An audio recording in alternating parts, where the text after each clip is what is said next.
What's the advice that you're giving to these now residents who are maybe in a high cost of living area? Should I rent or, should I just get like a duplex? But with these interest rates, I mean, it's hella high. Right. Well, what's your thoughts on that stuff? The right answer, if you're not going to be in a place for very long, historically, is to rent and not buy. If you look at the historical data, you got to be someplace 3 to 5 plus years for it to appreciate enough to overcome the transaction costs of buying and selling. And residency tends to be 3 to 5 years long. So it's always been a gamble to buy as a resident. Now, there are times when it pays off. If you bought a house when I started residency in 2003 and you sold it when I left residency in 2006, you might have doubled your money. Right before the bubble. Right before the bubble. Right before the bubble. But if you came in and replaced those residents, you bought a house in 2006 and you tried to sell it in 2009. Where were you then?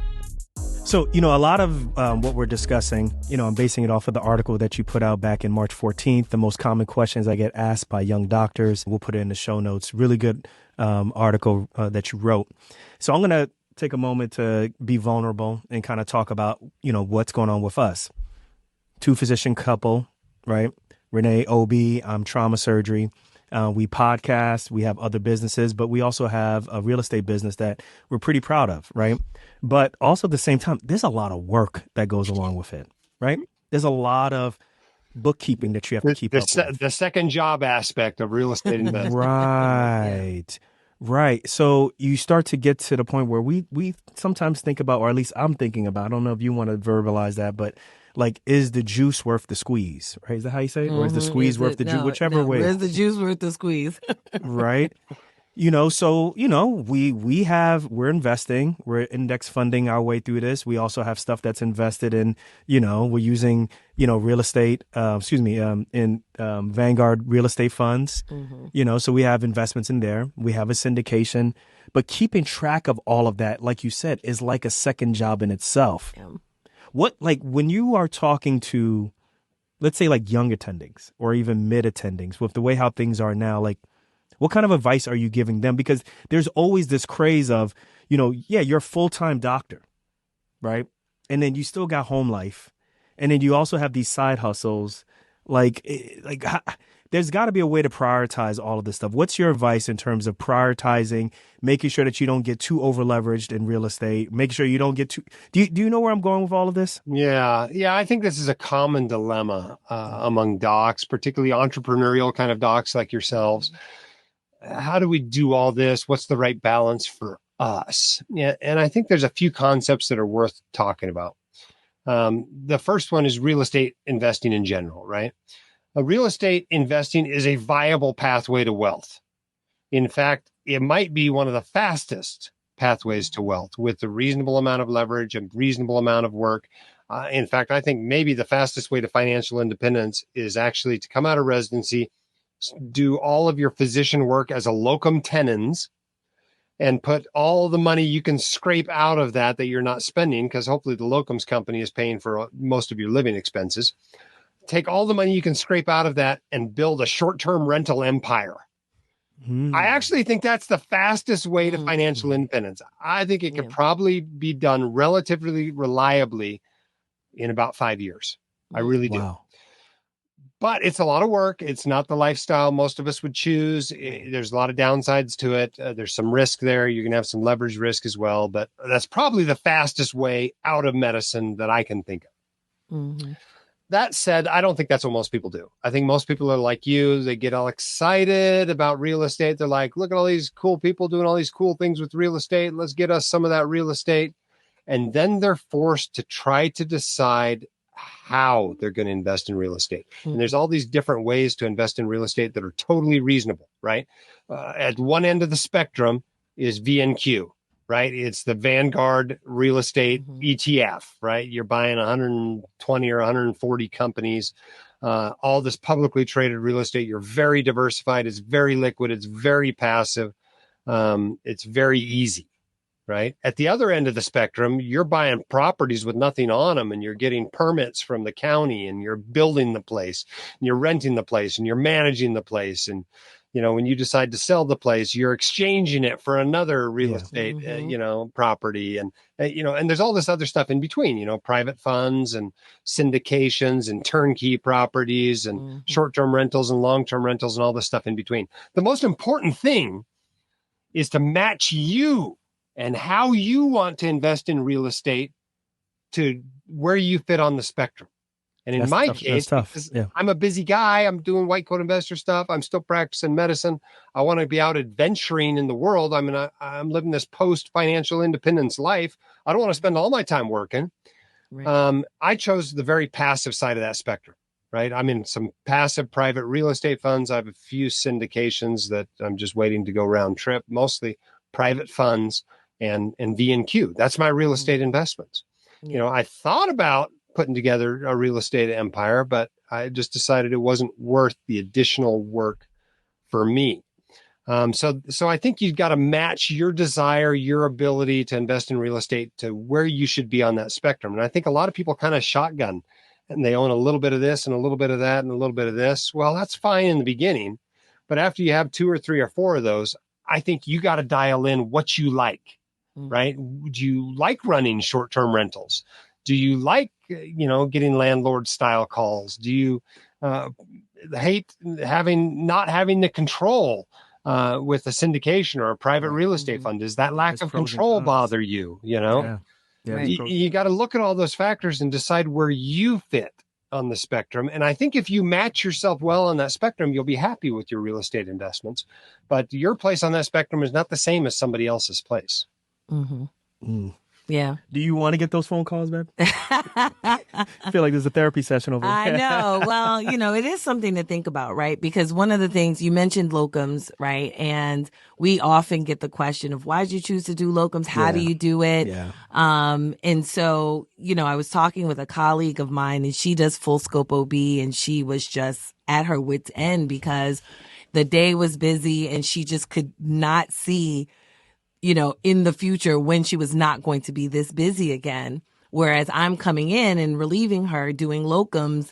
And, I tell her, listen, she had some notes that needed to be done. That was some nursing notes. I'm like, you know what? Go home. I can do those things. And she's like, oh my God, thank you so much. And I said, well, I work a month at a time. So, it's going to be a hard weekend, but I have a month to recover. You don't. Just go home. And so we started talking a little bit more about just kind of the lifestyle. And it sounds like it's kind of the same thing with real estate, right? You have to figure out what you want your life to look like first, and then start cherry picking the things that actually work for you. So if syndication is the thing that works for you, then fine. Understand that there are going to be pros and cons to anything that you do, but you have to be able to do that. And so he asks me if I want to get those phone calls because we have a property right now, which our property manager is, I won't call her a nightmare, but she's not the hardest thing to hire. It's the hardest thing to hire. It's the hardest thing. Especially if you only have 1 or 2 or 3 doors or something like that. Exactly. Right? Oh, we're talking about property managers here. Yeah. Oh my goodness. Exactly. Man. Yeah. That could be crazy. It's tough. And so I'm talking about potentially taking over that property. Now it is somewhat of a longer distance. But sorry, my son just walked into the room. It is a bit of a longer distance, for us. But, I'm asking myself, is that what I want to do with 2 small children? A husband who works and travels going away. Is that something that I want to do? Because if I get that call in the middle of the night and my husband is away and I have my kids at home, what am I going to do? So yeah, this has been a really good topic to discuss because now you've got me thinking, Jim. Yeah. Well, here's the deal, right? I think the worst place to be as a direct real estate investor is in the 1, 2, 3 door kind of space. Yeah. Right. Because at 1, 2, 3 doors, you're like, oh, I can manage this, and property manager, it's hard to get a really good one. And they charge so much and I can still do it myself. Well, that's a hard space to be in, right? When you have 15 doors or you have 20 doors, you're like, of course I can't manage this myself. Right. It's a no-brainer. Right? Of course I have to have a property manager. And now you're going to a property manager with 20 properties. all of a sudden they're much more interested in your business. You end up with a better property manager. You end up, you got some economies of scale. You have to put some systems in place that reduce your hassle, whereas you were just winging it with 2 properties, Yeah. And so I think that's a bad spot to be in with just a couple of properties. I think what you want to do is either go, okay, this is what we're going to do. We're going to build this empire and we're going to get it to 15 or 20 or 30 properties. And, or you just don't do it. You do private stuff. Right. You do syndications, you do private funds, you do V&Q, you do whatever. I think that's a tough place to be. And I think that's where a lot of docs end up, is with 1 or 2 or 3 properties. And then they have these dilemmas that you're facing now. So I think you guys just got a decision to make one way or the other. You either got to build a bigger empire or you got to realize that real estate's cool, but you're not direct real estate people. Yeah. Yeah. Got a lot to talk about. That is. No, it's a lot to consider. I think I've made my decision. Uh-oh. I'm scared, actually. I'm scared. There's a cool Jim, thank you very much for screwing this up. Thank you very much. Yeah. There's going to be a quiet drive home. There's one other cool option out there that I've got an advertiser. I don't know if it's okay to mention or not. Bleep this out if it's not. It's a company called Southern Impressions. They advertise on my blog. And what they do is they do turnkey properties. So I'm not buying a property in Utah now where I live. I'd be buying a property in Florida. And they build the house to rent. Then they put a tenant in it. They sell it to me. And I own the property. So I have control of when it's sold and any big upgrades, the big decisions, but none of the small decisions. They handle all that. They do all the management. And when I'm ready to sell, they sell it. It's turnkey. I literally could buy a dozen of these properties and never see them in my life, never get a call about them in my life. And I think for somebody that really wants the unique tax benefits to owning the properties yourself and having that high level of control over them, but doesn't want a management nightmare, that's something to consider. Plus you get out of whatever high cost area you're in. Buying a local place here in Salt Lake now is starting to get crazy. The average home here is 600,000 or 700,000 or whatever.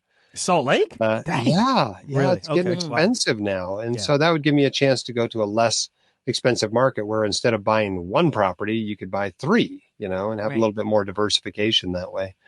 But something to consider. I another place on that spectrum is a turnkey rental. That's true. That's something we hadn't considered. Well, we did. Remember, it was big in Kansas City. Oh, right, it was big. Like several years ago, we were looking in Kansas City. Yeah. That was one of the big places. And in Nashville, Tennessee also. We went to med school in Kansas City, so we were really aware of the neighborhoods really well. Right. And then several years into it, while we were attending, we noticed that we started getting people were saying, yeah, we'll rebuild this property. Right. There was neighborhoods that we used to rebuilt his property. They rebuilt my property where he rented. Man, it was bad, but it was cheap. It was like 200. How much was it? 200 something. Your rent was $300. $300 a month. This was what, 2006? Yeah, 2000. Yeah, 2006. Ending 2006 is when we left. Yeah, and the rent was $300 for a 2-bedroom, 1-bedroom apartment, something like that. It was bad. Yeah. The tricky part about rentals like that is your tenants, right? Yeah. You have tenants that can only afford $300 rents. Right. That's a different person than you might get $1,500. Yeah. But this landlord, he was smooth with it. He was able to keep this house within the med school for decades. Wow. So, I don't know how many people defaulted before I did, but I can imagine though, they're getting a guaranteed check, a guaranteed refund check. They're using that to pay him and so forth. But I'm sure he had to chase them down a couple of times, but the profits couldn't have been that high. I'm sure he owned that property for a long time, but rest in peace, Mr. Fontana. He was a good guy. Yeah.